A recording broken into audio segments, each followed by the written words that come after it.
Welcome back to today's video.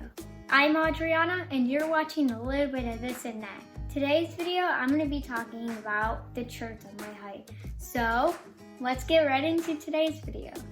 Before we get any further into the video, don't forget to smash that like button, press that subscribe button, turn on that notification bell to get notified every time I post a new video. Lastly, I will be posting videos every Monday, Wednesdays, and Fridays. So let's get right into today's video. It all started the day I was born. So when I was born, I was very small. So I was 6 pounds and I believe I was 18 inches long. That's a pretty small baby, and I was also born late. So I was born like a couple days after my due date, so that's actually pretty surprising that I was that small. That's crazy. I was very small. So ever since I was born, I have always been short. I've always been, underweight. I've always been, smaller than everyone in my grade, and I'm kind of used to it now. I mean, I've been short my whole life, and there's nothing wrong with being short. There's nothing wrong with being tall, and there's nothing wrong with being normal height. So everyone is different in their own ways. I'm different in my ways of being short and being hearing impaired, but that's what makes me special as a human being.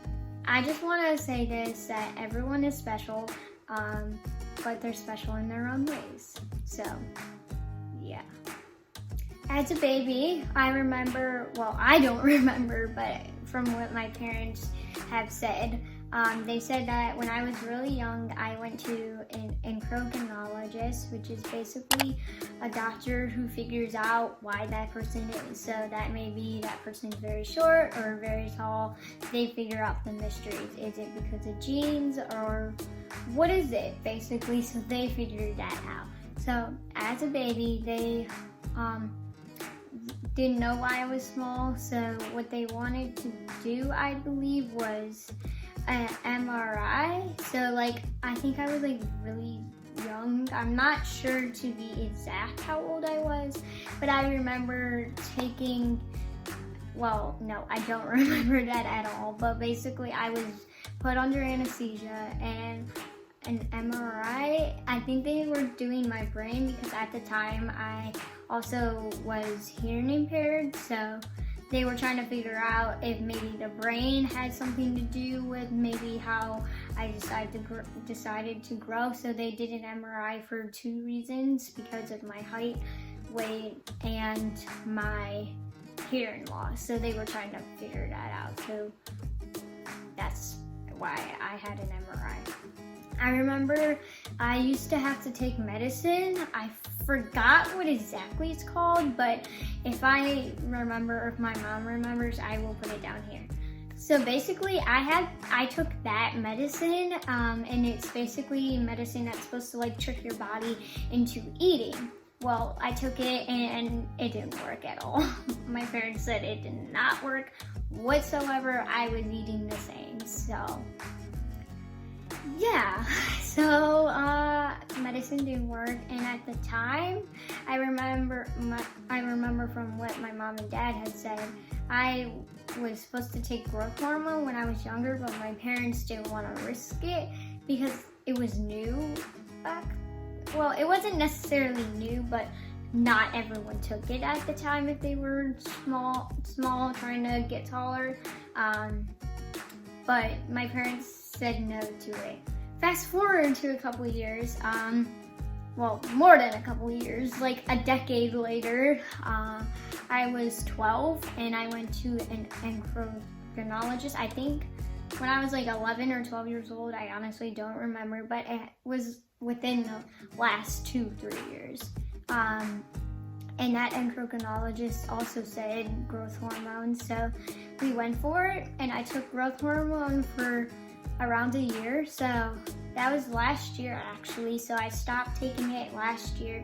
So it's been a year now since I haven't taken growth hormone, but I used to have to take shots in my stomach or my legs or my arm up here for basically a whole year, and it worked a little bit, but it didn't worked how they thought it would. So that's a little bit of history, is that medicine hasn't always worked for me. I don't know or why, but it just hasn't worked. So I had growth hormone and that medicine that I don't know. I'm sure I've had series of medicines that is other stuff, but I don't remember at all. So yeah, I've taken a lot of medicine in my life trying to get height, and it doesn't work. So ever since I was young, I've been going to doctors, trying to figure out, and then I think there was a 10-year period where my parents were just like, let's just throw in food and let's try to get her eat. And when I was younger, my parents tried everything. They tried protein shakes, they tried every possible thing to get me to eat and to get me to gain weight at the time. And I refused. I refused to try this protein stuff. I refused for just like goat milk stuff or whatever it was. I honestly don't remember. But I remember they used to shove all these things to me, and I am very serious when it comes to tasting stuff. So if it tasted like medicine or if it tasted like just disgusting, I refused and I never did it again. So, and I would just be like, no, I'm not taking that. No. So I've been stubborn all my life about food. Now it's not as bad. I'll eat pretty much anything, but except for like protein stuff that just does not taste good, like food, I should say. So I won't take stuff like that anymore because I just don't like it. My parents have like started to just like let me do my thing, just let me eat whatever I want, just kind of just whatever, anything to gain weight. So, and height, obviously. So basically, now I just eat snacks all the time. I eat a lot, but I have a very fast metabolism, so I don't gain weight fast, but faster than I used to. So that's good news right there. So I'm slowly gaining weight, but I'll get there one day. I'll get to where I need to be one day, but I'm glad that I'm making slow progress, and I'm also growing. I'm still growing. I'm still gaining weight. It's not that I'm not doing those things. I am. It's just not as fast or rapidly as a normal teenager should. So that's that.